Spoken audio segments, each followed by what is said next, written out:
দাদা একলা একলা বেচা কিনা করেন, আপনার বাচ্চাটা তো নাই একজনও? হ্যাঁ,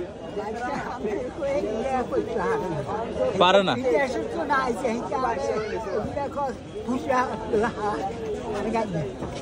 ও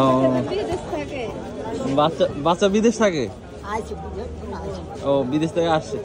তো এটা আপনি কত বছর ধরে করতেছেন? এই পাকিস্তানের আমল থেকে, মানে 1971 সাল থেকে?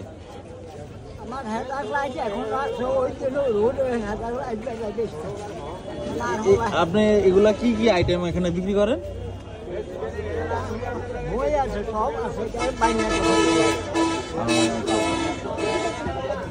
দেন আমারে এই যে এখান থেকে 20 টাকার দেন এই সরিষা,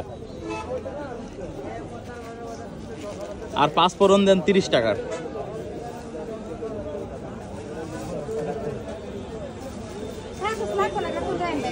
ও যে ওনার কাগজ লাগবে না, ওনার এমনি দিয়ে দেন। দেখেন অল্প অল্প জিনিসটা।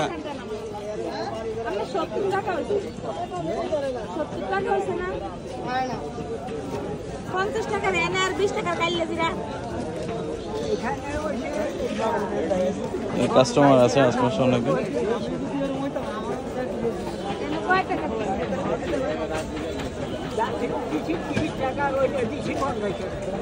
আমি তো বলছি টোটাল হলতে দিতে মানে 80 টাকা দিছে মাফি দিছি 80 টাকা তাহলে 100 হইছে মানে 100 হইছে আমি তো খুঁজে আমরা তো 50 আমরা 80 দিয়ে মাফি দিছি না আমার এটা তো দেন সরিষা দেন 20 টাকার।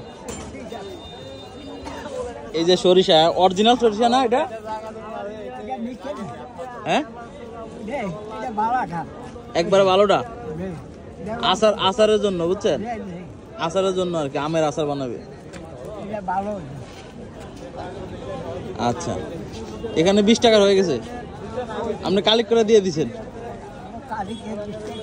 আচ্ছা আচ্ছা আচ্ছা, হ্যাঁ হ্যাঁ। আরেকটা আছে আরিফ ব্লক।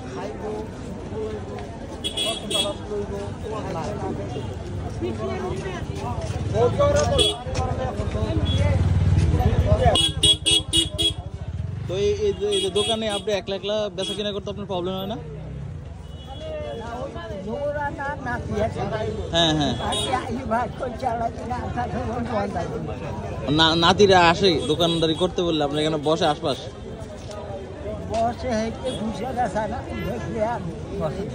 ও আচ্ছা, মানে আপনি প্রতি 8 বারে এখানে বসেন হাজিরাট? আপনার বাসা কোথায়?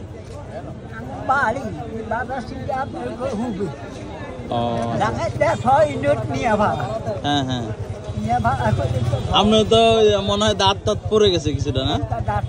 দাঁত নাই, একটাও নাই। দেখেন এখনো দাঁত নাই, তারপরে দোকানদারি করতেছে এখনো। দেখেন ওনার ছেলে একটা বিদেশ থেকে আসছে। আপনার ছেলে একটা বিদেশ থেকে আসছে? কোন দেশে থাকতো? ও আচ্ছা, ইনকাম টিনকাম হয় কিরকম ওমান থেকে আসছে যে? ও আচ্ছা, তাহলে 5 ফোড়ন দেন আমার 30 টাকা মিলে।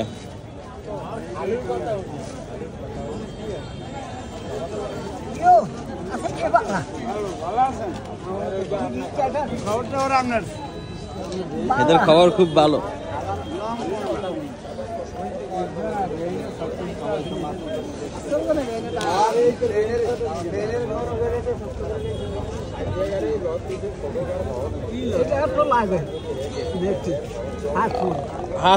পাঁচ ফোড়ন আর কি মিক্স করে দিবেন আপনি, আর কি কি দিবেন যেটা আপনি ভালো জানেন।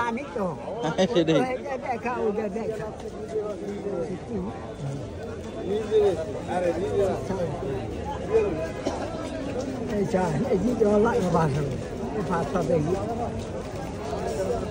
আচ্ছা।